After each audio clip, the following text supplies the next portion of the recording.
G'day, I'm Mike Fuzzy Ice, and welcome back to Kill It With Fire. G'day, I'm Mike Fuzzy Ice. Welcome to a quick review of Kill It With Fire, a game that was really fun. I enjoyed it. I highly recommend it. It's fun, there are a lot of fun missions, it's very quick, and you get a crap load of different equipment, from guns, like pistols and shotguns, to like flamethrowers, mowers, a shoe in the end. A lot of stuff. Really fun, really good. I do recommend it. But going more niche into it, let's start with the story, which I don't 100% know what the story is.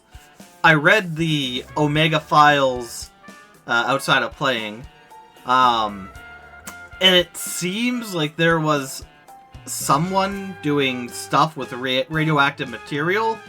A spider got into it, and I guess you're supposed to infer that, oh, the spider got into it, it infected other spiders, and now spiders are killing people and whatnot.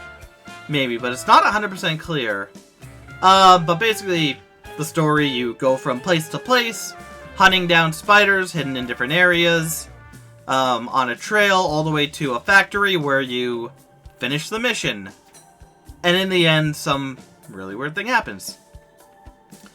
Overall, with the story, it's like a lot of the games, like Mario and whatnot. It's there to give more cadence to why you're doing something, but it's not really needed.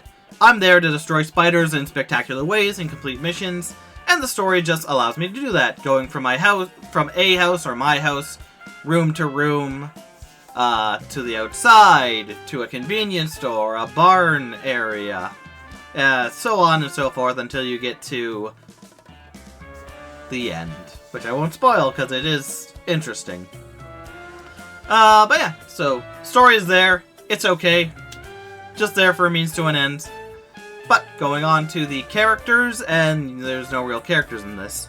There's characters talked about in the Omega files, and I'm guessing you're a Kill It With Fire Inc. member who destroys insects and whatnot, or pests and all that jazz. But yeah, you don't really see any characters. There's the spiders, I guess, and there's like baby spiders, normal spiders, and then you get into bizarre ones like jumping spiders that'll jump at you if you don't take them out quick enough, or web shooting spiders, or queen spiders that lay more spiders when they pass on. But yeah, very lacking in characters, which again, this game doesn't need characters, but the Omega Files does have some things. So I guess going on to the locations, and they are various locations that kind of give you a step forward into where you're going. Starting in a house where you're in the living room type area, you move on to more bedroom type areas, and then a kitchen and garage area to get to the outside. From the outside, you go into a convenience store, a barn, an office place, a hidden area, and then, like I said, the end. And some other areas sprinkled throughout that are nice. There's a wide variety of different areas with different themings around them. That's just more spider killing glory. And it's fun. They do a good job at making them all distinct and unique to where you are. And yeah, it's all a means to an end. But the areas do lead to different missions that you couldn't get from other areas. For example, at one location, you're in sort of a Zen garden-esque area, and a lot of the puzzles are around lighting beacons, or putting things in their place to make the garden more beautiful, and so on and so forth. So the areas really do allow you to do more things that make sense for the area you're in. Like the convenience store, you have to scan 10 items to equal over $100. Just stupid things like that don't really matter, but there's something to do besides just kill spiders. So it's really good and really fun, beautiful areas, really well done. Going into... yeah, this is going to be a very quick review. Into the gameplay. So you just walk around, you have a clipboard that tells you the tasks and a mission to do. In the first one, it's simple stuff like kill X amount of spiders, get an item, find certain things, do certain things, and a lot of them do partake in... Ooh, and there's a new spider... There's a new form of spider out.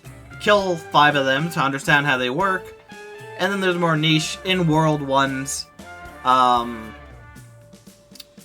the backyard was mow the lawn a bit. Or the convenience store, scan 100 items. But through that, basically you're going through, as you go through and complete missions, new doors open up. As you defeat spiders, and the number of spiders you defeat goes up, more areas of the area you're in become open to you, where you can find a lot more equipment. Starting out, like I said, with nothing, getting a clipboard. You move on to getting a clipboard, and then you get a pistol, and then it just... Sometimes you get something weird, like a drone that can blow up, C4, a lawnmower, a weed whacker, a laser sword, just a lot of different items, a rocket launcher at one point. A lot of different weapons to really maximize what you're doing. Each of them do a certain amount of damage, or they have a different hit point, or they can really destroy everything like the RPG. And you kind of just go through, you do missions, and you find stuff in the area like batteries to give you certain upgrades for certain things, or presents to unlock more upgrades that you can activate. You find different modifiers that just add some fun to the game, like making you tiny, making everything look like the Untitled Goose Game, where everything's very colorful, a new R mode, etc., etc. But overall, a very simple, easy game to do. You just go through, get weapons, destroy more spiders to do more missions easier, and just collect everything. So overall, a very nice, simple game that I really enjoy, and I really like it. The areas are very beautiful, and they make sense. Kind of, you can see where the story is going, from him going around town to different areas trying to stop the infection, to him really stopping the infection in the second last mission.